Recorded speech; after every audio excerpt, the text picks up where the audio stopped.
Hello, Juergen. It's great to have you on the podcast. Thanks, David, for having me. Quite a journey you're going through at the moment. We first got connected through our friends at Future Energy Ventures, who obviously joined your cap table recently, but been having the company on the radar for a little while. So I'm excited about diving in a little bit about what you guys are up to, and of course your profile. So maybe we can start a little bit with a sort of a summary, if you like. We can dive much deeper later. But what briefly is Enspired? Who and what are you, and what problem do you solve? Yeah, so the founding idea was pretty simple. It was back in 2019.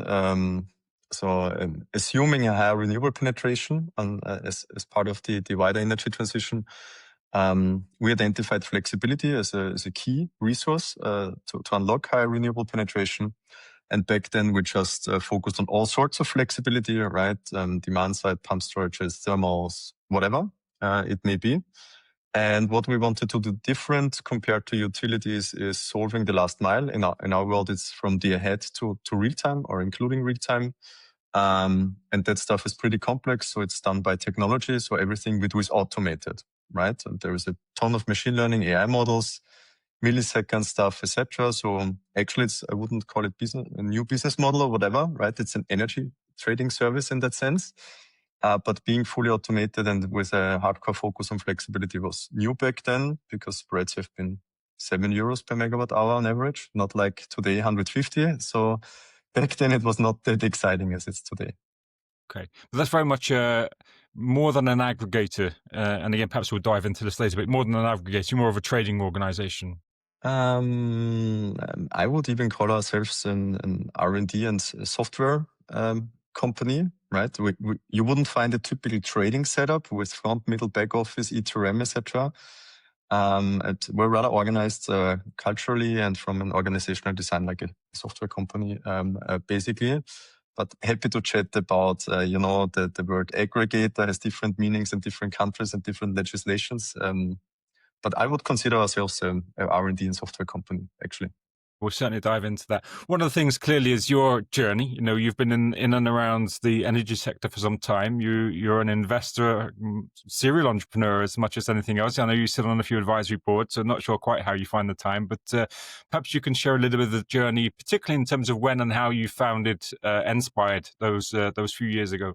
Yeah, so the early beginnings were like I stumbled actually into energy at all, right? I was very interested as a teenager already in software and coding. And then I found a company. I liked the people there actually. That was my main criteria during applying for jobs. And the first project was actually, hey, there is something changing in the Austrian natural gas market. It got liberalized back in 2002. So you could switch your supplier. We moved away from fax scheduling to Excel spreadsheets in emails, etc. So my first job was writing the optimization algorithm for the Austrian natural gas grid, high pressure, so to distribute. And from then on, I basically fell in love with energy. As I was driving by a compressor station on my way back home that I dispatched basically indirectly via software, and I stayed on that route of physical energy, I would say. First natural gas, gas storages, Central European Gas Hub. We did the software in the background, helping OMV, the Austrian oil and gas major, to enter power trading from scratch, right? Back then we had this front, middle, back office, ETRM systems, data flows, portfolio management, deal reconciliation, all that stuff. But also natural gas and power. And my latest setup before Enspired was algo trading. So with Visotech, we jumped on that end of 2014 on this API and M7 that EPEX made available, worked a lot with them, had a lot of contribution to that API from a user's perspective. And that was basically the whole background, right? So we have known very well where utilities are good and bad and how they are set up, right? Completely different than us. So they have a lot of benefits in terms of balance sheet and long-term pricing and whatever. They can do a ton of fancy stuff. But we thought the niche we will take is really hard for utilities, because it involves a lot of cultural change, right? Moving from a trading organization into something fully automated that's heavy on software engineering and machine learning. Yeah, yeah. And you saw that space and obviously then founded and inspired. What was it, 2019? So actually, officially, we founded end of January 2020. So some weeks before COVID kicked in. So good timing on that one. But of course, the ideas have been there earlier, and it was the right time to execute. Timing is an interesting thing. We touched on this before around, obviously you can call it luck to a degree, but timing can be very instrumental in the success or failure of a startup. And two things here there. Clearly COVID hit, which was a massive event for all of us. I was just launching a US operation for Hyperion at the time, or about to, and then literally got the plane home and everything's shut down. So so that obviously was a challenge, but equally in terms of the evolution of renewables and assets and the change of asset classes and the importance now of integrating these on the grid. So timing was positive in that regards. But how did you feel having co-founded the business when suddenly you were braced with the challenges of the pandemic before we look at the challenges of actually starting a new entity in a sort of an entrenched market like utilities? So I would say the pandemic itself was not that bad at the beginning, right? Because the people who joined, we've worked together for quite some time, so we're very trustful relationships in the initial team. So actually working remotely was not a problem, and we didn't have to onboard new people, right? That would have been a challenge, right? If you don't know people, have to recruit them during COVID. But we had the setup done, and we anyways planned that we need at least half a year to get operational. So in the beginning, it was scary, but it was not that bad. What then kicked in that our first friendly customers have had to work from home office, and out of history, a lot of them were utilities. And I remember cool stories of we have to send everybody to home office. People don't have phones, company phones. People don't have laptops. People have had nothing, right? They didn't even have Teams, right? I mean, video conferencing seems to be pretty normal meanwhile, but I remember in 2020, people didn't have enough licenses and, all that Zoom stuff that kicked in. Yeah. So actually, it didn't have a lot of impact other than some friendly customers were delayed because they were busy with other stuff.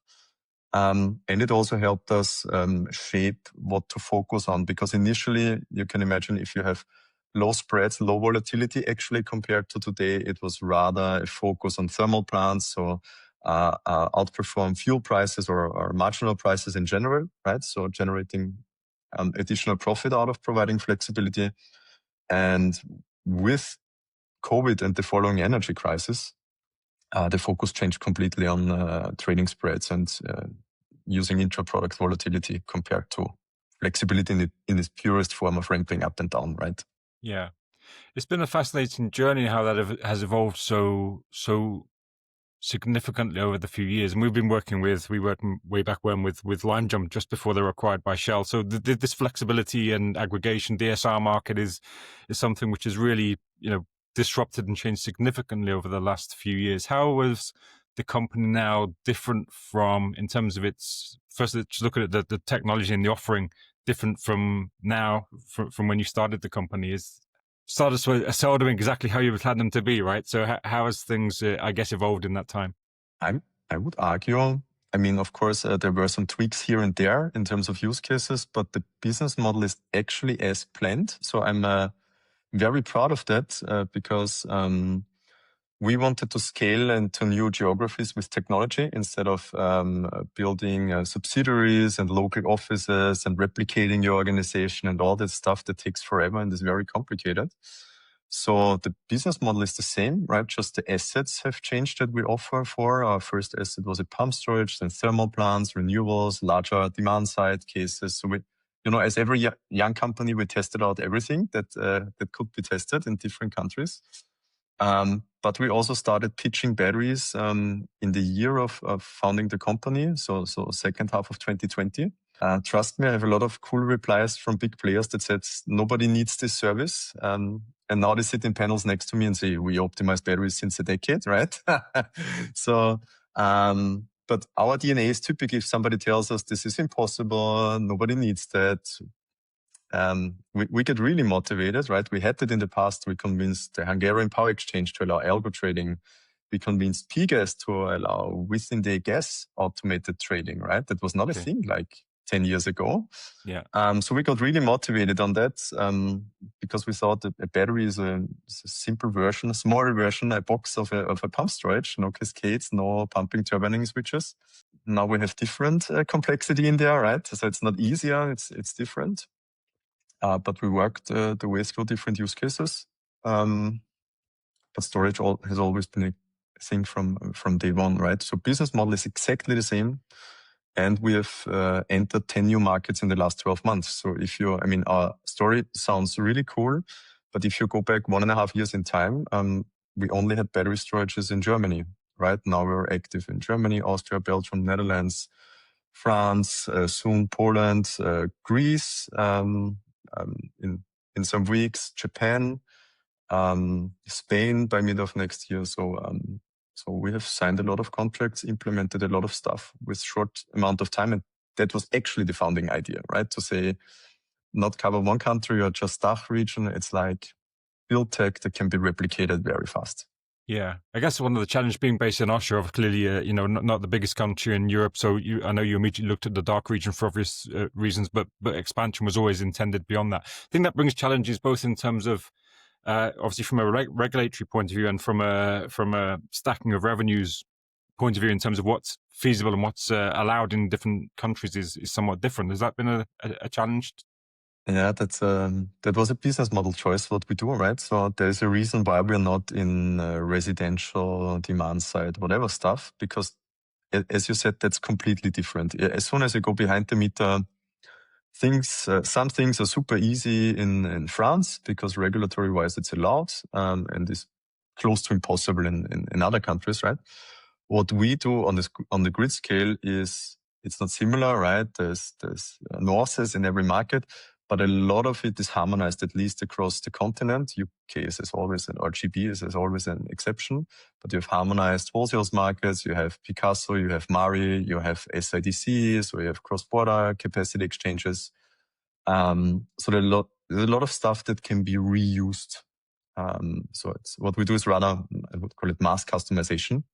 It's not building from scratch. So our platform really is the same code base for all countries. So if we upgrade our AFRR bidding, we can use it like in 8 countries. Bang, done. That was the founding idea. Yeah. And how have you found going into, again, I know you had this experience of working, particularly in the Austrian utilities in the early days of your career, but getting into a utility organization to offer a service which doesn't yet exist and the need to some degree, like you said, people don't necessarily know that they need at that time, must have been hugely challenging. So again, what were some of the, I guess, wins early on or the things that validated that you were on the right track when you started to, in those early days when you were knocking on doors and they were like, we don't need this or it doesn't exist yet? I mean, I'm used to that, right? I worked for over 20 years. My customers have been grid operators, storage operators, utilities, right? Exchanges. So you will always find these people that say, I don't need it. And you will find the other 48% that says, I can do that in-house because I'm a utility or a trading company or whatever. And in the beginning, you have to find this 2% with less ego who say, guys, I want to test this out. And in our case, it really the reputation of the past helped, right? The people knew we were these fancy algo trading guys. And nobody ever challenged if we can do that or not from a technology point of view. That made it very simple, right? Because we just had to convince our first customers about the value that technology can bring, but nobody ever said, hey, can you guys build it? And is the machine learning AI stuff really working? And how about your forecasts and how about execution?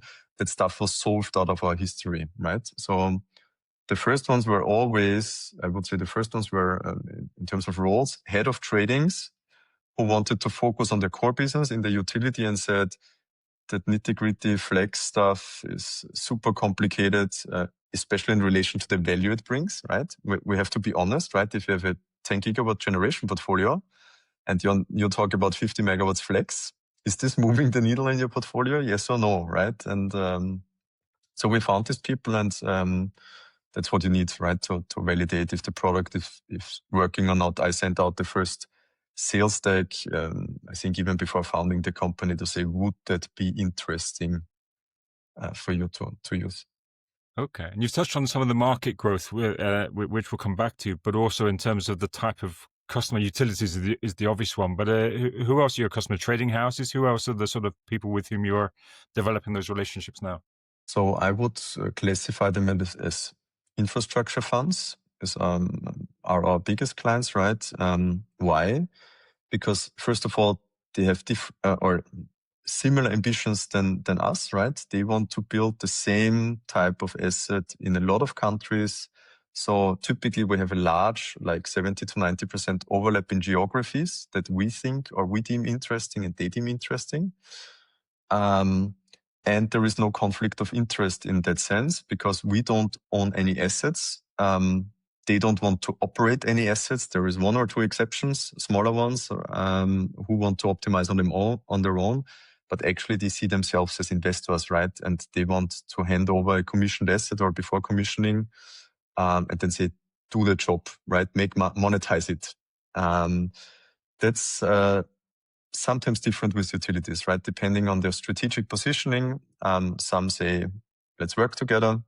Even big ones, we work with a lot of big utilities. Other big ones say, sorry, battery storage is part of my core strategy.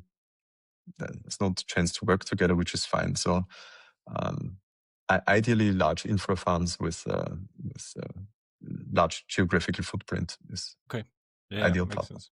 Okay. And looking at a couple of areas where I guess technology is increasingly evolving. One of course is AI, and I guess that's a challenge both in terms of everybody now sticks an AI badge on everything, so that makes, I guess, differentiation somewhat a little bit different. Who's actually generally got an AI offering rather than just something which is a facsimile of that. And then, of course, from a talent perspective, there's that's really. You've grown substantially as a company. Like you say, when you started, there was a bunch of people you kind of already know. And how many people in the business now? 101 or so roughly 100. So that's a lot of additional heads. I'm sure they're not all obviously specifically in AI, but how are you finding that as a challenge at the moment? The fact that now there is so much hype around AI, and you're obviously native to this for 4 or 5 years now. If you look at our website, etc., we actually try to not overdo it with AI because, as you correctly stated, right, it's hard to look under the hood. What's really AI? I mean, what is AI? A support vector machine, a simple regression, deep reinforcement learning, right? So we, in the beginning, tried to classify between very established traditional machine learning techniques, right? Random forest and all that stuff. And then from deep neural networks, that's the new stuff, that's AI. But we found out that our customers or prospective customers were just totally not into the topic at all, right? And we just gave up on educating, but rather focus on the value that we bring, right? We have, as only player globally, certified revenues by KPMG, right? So we publish real revenues of assets from our customers on our website even, and in webinars, etc. So we moved away from the tech thing because we found out our clients want to be have to have a credible partner with transparent results. They want to reduce execution risk, right? So it's. I think it's not anymore about doing the AI pitch. In the beginning, it was a means of communicating why you make more money than somebody else. But I think times are gone. A lot of people are through the process of building their first battery or in construction. They have learned what the issues are, and I think a lot of them start to value track record, credibility, size of the company, experience in a lot of geographical countries. There's a lot of knowledge to transfer.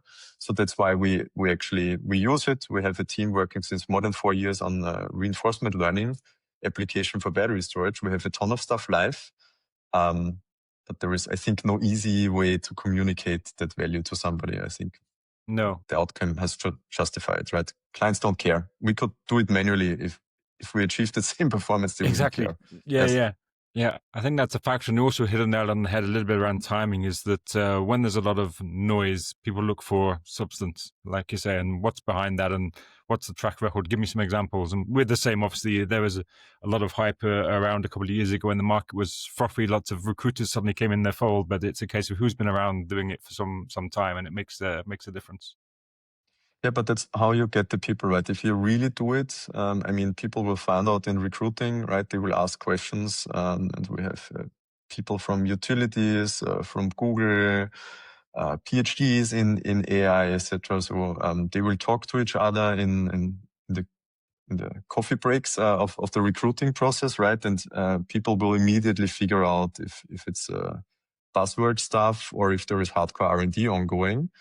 And as we are in R&D, we get all these really exceptional people that want to work on that, on the combination of applying this technology to the energy transition, right? And Yeah, no, it certainly helps when you guys have that that background of success and those stories that you can tell, both from a customer acquisition point of view, but of course from a talent acquisition point of view as well. The other area I was thinking about, because I know that you're an EV driver, have been for some years, much like myself, and obviously that's evolved significantly. You talked before about being focused, obviously, on behind the meter. Where do you see, or have you starting to see, in the broader context, because it's obviously still in its infancy, sort of V2G playing a part in this transition, and is that something that's on your radar directly? How do you see that evolving over the next few years? I would hope for it. Trust me. As I'm driving EV since a decade now. Actually, in 2021, we had a smart charging a field test with a utility in Austria. So back then, people thought smart charging is load management, but it was not about peak shaving. It was about smartly procuring energy. So we had that up and running. And the problem, I think, with V2G is we talked to a lot of OEMs, etc., is that it's the most complex stakeholder setup you can imagine, right? If you want to unlock this, you have the car owner, you have the guys who sell the wall box, you have the HEMS provider, which they sell you some stuff with your PV, not thinking about the car. And that stuff is all your supplier, right? If you have a spot index tariff, I have a smart charging offer at home from my supplier. I have one from my HEMS provider. The whole thing is not communicating, right? And nobody ever asked me if or offered me some value. So I think that's the problem. Technology-wise, I don't see any issues at all, right? We don't care. For me at home, and in Austria at least, I typically charge with 10 kilowatts. I have basically an 8-hour storage, right? Aggregation is not a thing, but regulation is a problem. Grid tariffs is a problem. You interfere with the balancing of your supplier. It doesn't work with your hands. So I think nobody has solved it other than I think the Octopus guys have done a great job. They went around some of the stakeholder problems by making them their own stakeholder, right? By leasing cars, etc. I would really wish for, but I don't see any progress in terms of regulation. And then it's still not clear how customers will adopt, right? If EVs, a lot of people have expensive EVs still. And I don't know if they would be, they have range anxiety. I don't know what they will think if you say, I use your battery, right? If they're already afraid that the thing is charged tomorrow morning. So I think that's unfortunately a longer journey from a change perspective than from a technology perspective. Yeah, no, I get that from a consumer point of view. Like I say, I'm an Octopus and more than happy to do that myself. But this is something I've been doing and living and breathing for many years. I think new adopters, like you say, in terms of consumers, are still a little bit nervous and reticent. But what's really interesting us at the moment is a lot of development, of course, in the heavy duty, the fleet, integration where you're dealing with B2B rather than B2C. So although obviously the aggregator is the B2B, but in fleets, it seems like it's another possibility to add a revenue stack from buying an electrified fleet. I think so. That also makes sense, right? It's a bit like residential versus grid scale batteries, right? It's easier to get scale. It's B2B. You don't have to convince a B2C consumer in that sense, right? So you talk company to company. There is more flexibility, more volume in there. There is typically fixed schedules, at least the ones we're working with. You know when the bus is leaving, how far it's driving, what's the route. You have your logistics planning. So I think the B2B case is way more realistic if somebody wants to, right? There's still some regulatory hurdles with different tariffs on the same grid access point and all that stuff, depending on the country. But I think that could be close. I don't know how big the market really will be until they have changed, right? But I think that's the fastest moving segments, corporate fleets, or I don't know how that segment is called. Yeah. So from your perspective, then, I guess the power source or the storage source is agnostic in a sense. So how much of what you're mentioning now is specifically batteries, and how much specifically lithium-ion batteries, for example, versus other asset classes or other generational storage classes? So out of our 5 gigawatts that we have under management, there is 1.3, hopefully this week 1.4 gigawatts of battery storage in all sizes for shapes. So we have behind the meter assets in the hundreds of kilowatts since some time. We have co-located assets with PV, with wind, with grid scale and single-digit megawatts scale to the biggest one is at the moment 103.5, 230 megawatt hours. Asset in northern Germany that we operate in all revenue streams. And the rest is historically pump storage, renewables, cross-border capacities for the Danish TSO, demand-side cases like compressor stations of natural gas caverns. There is a variety, but since actually mid of 22, so the energy crisis, we focused on battery storage. So out of 100 deals in the pipeline, 99 are classical lithium-ion battery storage, I would say, yes. It's hard to see around that a little bit. We, of course, work with a number of companies in different technologies and chemistries for storage. And, of course, there's a place for many, but lithium just keeps getting cheaper and longer duration and more flexible, more use cases. That's it, right? That the world is easy in the terms, right? It's about IRR. And we looked for quite some time into flow batteries. I'm actually gut feeling a fan of flow batteries if you don't look at the commercials, right? There is some non-degradable fluids and all that stuff, or biodegradable stuff. That would be really cool, but it takes a lot of space and it's more expensive, and it's unfortunately not there yet at scale. Another thing that we look at is thermal storage, which I'm pretty excited about, because while we're happy to contribute in that flex electricity space, right? Energy transition is way broader, and that would be for us an angle to get also into industrial heating, which is, I think, roughly 2/3 of there is also district heating, etc. Yes, but a significant part of the energy transition. So that would be our angle with similar technology, similar business model. That's interesting, as you say rightly, that the heat is if anything the bigger problem, and it's interesting working with clients who are, I guess, a return to things like solar thermal, even at high temperature, compared to everyone's been chasing PV from a solar perspective for so long, but in applications where heat is a big issue, and that's something. But I don't know, actually. Do you know why electricity is so prominent? I mean, it's more or less it's the energy transition, right? It's renewables. But I don't know why nobody talks about heat and transport and the other stuff, right? It's like, or it's just in my bubble. I don't know. No, I think it's true. I think it's a little bit of just the ease, because when we talked before, I started the solar business back in 2007, and primarily that was PV, but we were also doing solar thermal, we were doing wind, we were doing heat pumps. So we were doing multiple clean technologies, but I think electrons are just easy to understand, I think, and easy to move, of course, and easy to generate. So I think it just became the easier option. The prices plummeted, everybody chased this, but I think now hopefully there's a realization that that's cool. Batteries will still go down in cost, PV still go down in cost, but actually the bigger problem is industrial heat decarbonization of industrial processes is a problem that needs to be solved. The exposure is not different, right? I mean, it's not that natural gas for boilers, etc., it wouldn't be impacted by global issues, let's call it like this, right? I mean, meanwhile, without importing a ton of Gazprom gas, right, it's quite some exposure globally. So I don't know if in general, right, this wouldn't be smart to get more independent, to also electrify. this segment.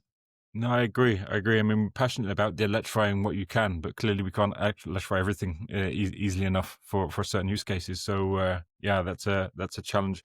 How do you see then, Juergen, the evolution? You've obviously now, as you say, been able to scale out into a number of different countries, primarily with the same solution or tools. That internationalization is always a challenge. I guess there's still more countries where you aren't yet, but what does the next few years look like for the company as a CEO? What are the challenges on your horizon? So there is, when we talk strategy, we talk in two dimensions, right? The one is really taking business model as is, more or less, and adapt it to other geographies globally, right? So we've done our first global step with the Japanese market. There is some interesting European countries, but I would say the biggest ones we've covered. The last one we signed is Romania, for example. I totally enjoyed it. I've been working in Bucharest for over a year. It's nice there, in my past, so I have a good reason to go back. So the next step has to be, in that sense, US and Australia. Basically, very large volume, highly volatile markets. But we first need to get stuff done on our home turf, right?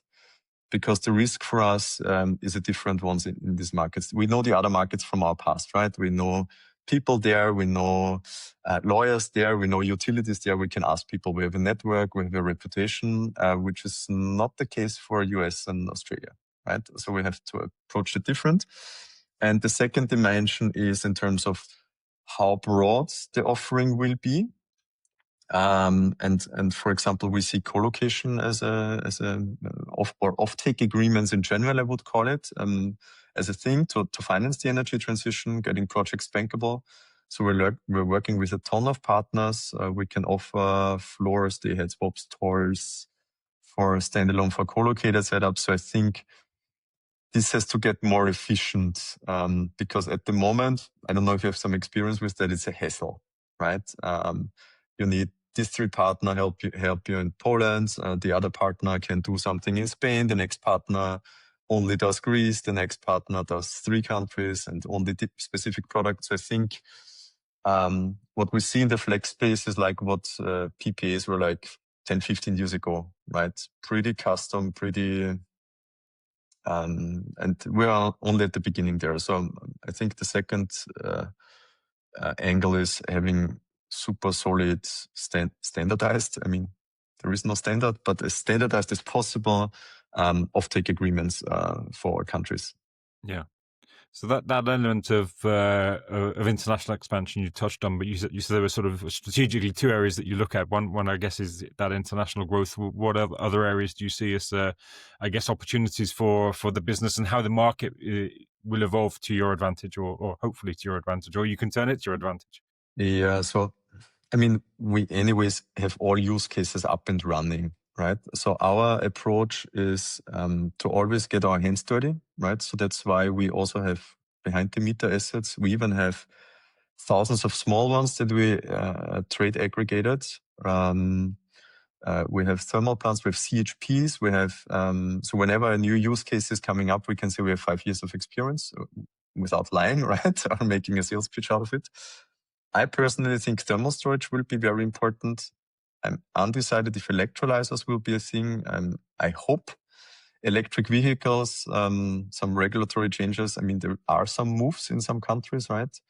I'm still not a full believer on residential battery storage, to be honest. I have a pretty fancy setup at home and the battery is just always full, right? So the problem is the primary use case of optimizing myself, not the grid, not my neighbors. And I think the dimensioning in, if I hear the pitches of we have hundreds of megawatts of residential BESS, it's like, cool. They're full at 10:30, right? Thanks. It's like, I think to make residential a case, the approach has to be different. You have to not only look at how to optimize your household, but you would have to look further in front of the meter in that case, from that view. So I think thermal storage, everything co-located. We have quite some talks about data centers, but I think it's very early. It's also a bit of a hyped thingy. So the phase of where data center companies are is way early, And what we talk flexibilization is rather the cherry on the cake, I have the feeling, right? Still at a very hype topic. Will be there. I don't know in which breadth and depth. EVs, thermal storage, that would be my bets, right? But we've set up the company, whatever comes around the corner in 2 weeks in whatever country, we will solve it with technology, right? The more complex, the better. Yeah. Well, that leads a little bit to my final question, which is around the culture that you've built within your organization. You've grown from actually starting with probably a few people in mind, co-founding, and internationalizing now and expanding. The ability to adapt to all of these things as they come is a technology problem, but ultimately I think it's a people, not problem, people solution, if you like. It depends how you look at it, but it's around the culture and the people that you have on the team. Perhaps you can just share a little bit of the culture of the business and your leadership style within that culture, and how have you managed to evolve the business from a people perspective? So first of all, we've learned a lot in the past, right? So we have my colleague Connie, which was here from day one. She takes care about people and culture, also sits in our board, just to know how important this topic is for us. And we typically started designing organization, leadership setups, etc., trainings a year before fundraising-ish. So we never went to fundraising, got money, and then thought what to do with it. I mean, nobody does that, right? But a lot of people do that, unfortunately. Really? Yeah. So we started a year before and said, how big can the business be? How many people do we need? And then we thought about what people or seniority to hire in which roles. Can we promote somebody internally? Do they need the training upfront? How will the organization change? What will other people in the existing organization think? Our roles, responsibilities changing, etc. So we have a team that takes care about people and culture and learning and whatever. So we invest actually a lot. The second thing we did from what we also learned in the past, everything was, even as an Austrian company, English. No constraints in recruiting, no office presence. I mean, hey, with COVID, that was actually not an option. But we were clear from the beginning that Vienna is an attractive location, also for young people, maybe to move there, but that we will not find enough talent, right? I mean, how many people have an experience with algo trading and AI in energy flexibility stuff, right? That's so we have people with more than, I think, 26 or 27 nationalities, from US to Japan to Australia to Hungary to China to whatever, right? So pretty diverse. That was the idea. And also I would say cultural fit first in recruiting very strongly, very, very strongly. So we have a lot of gates in there. We even developed our own, it's called SPICE model, to quantify our gut feeling. Let's put it like this. There is a model around our gut feeling, and there is coffee breaks and all the other stuff for both sides to get to know each other. And we do a really good job, or the team does a really good job around finding the right people that are really passionate. And yes, the final outcome is we have people that can build stuff in time where others have not even scheduled the meeting. You wouldn't believe how fast we can be if there is a big opportunity in a new country, right? We've been building stuff within weeks to enter a new country. Weeks, not months, not years. And now go to a traditional or incumbent player and say, hey guys, you're in Germany. Do you want to go to France? And how long does it take until you're operational there, right? And yes, that's part of our USP, that you cannot sell to anybody because people will not buy it, right? You can only convince if you do stuff in 4 weeks that others take a year for, right? Yeah. But that's deeply embedded in the culture, that you have that mindset that can be done. That's I guess the critical thing. It's still not so easy, right? You will not find 100 people that say, hey, change priorities every day. But I think we found a mode of some stable long-term planning, right? There is some assets in construction where we know they will be live in Q2, Q3 next year, right? So we can plan ahead. But we also created that flexibility. So it shouldn't be an exception, right? If there is an exciting opportunity in a new country, we don't want to be in panic mode. We want to say this is exactly what we're good at, right, guys? I mean, we can build that stuff in 2 months where others don't even give it a try, right? And so that's the mode. It's a mix of culture, processes, because just jumping around, what most young companies, including ourselves, do, is just not scalable, right? At some point in time, you will lose people. They will not understand the why you change priorities. Why is this suddenly so important? So we evolved on that one, but yes, I would say that's a core strength enabled by people and culture that we have. Yeah, no, it's great. It's great that you have the people person on the board and recognize that. And again, but to your point before, it's surprising the number, because we work with a lot of VCs, obviously Future Energy Ventures. I know you joined your cap table recently. We work with a lot of VCs, and it's surprising how many people raise and then think, oh, now we have the money. What do we do? Who should we hire? Rather than really the other way around. Yeah. Interesting. We'd like to see most of our clients are aligned with you and actually for plan. But it's a workshop I ran for people like Techstars a few times is around hiring to plan rather than planning to hire, or plan to hire rather than hiring to plan. So having this mindset of where are we looking to go? What do we need to get to that place? And you lose time, David. It's horrible, right? I mean, everybody who knows how long recruiting takes, as soon as a term sheet's in sight, we started recruiting, right? But when you start thinking about it, when the first raise, then plan, then recruit, you lose a year, right? It's like exactly. So that's one of the things we bang our drum about. And fortunately, many are aligned with yourself and do this the right way. But sometimes it's hard being a founder, right? If you've not done it before, sometimes there's a million things going on, and you think, well, I just need the money, then I can grow. But like you say, it's always hard, David. There is no matter what size, there is always challenges coming up. There is always pleasures, surprising ones, but it's certainly a roller coaster. But listen, we're a little bit out of time. Thank you for your time, Juergen. It's great to share a little bit of the journey with you and where you are. Thanks for doing that. Obviously, we'll point people to the website and to yourselves on the episode page so people can find out some more. But looking forward to the further evolution of the business and to keep it in touch. Thanks a lot, David.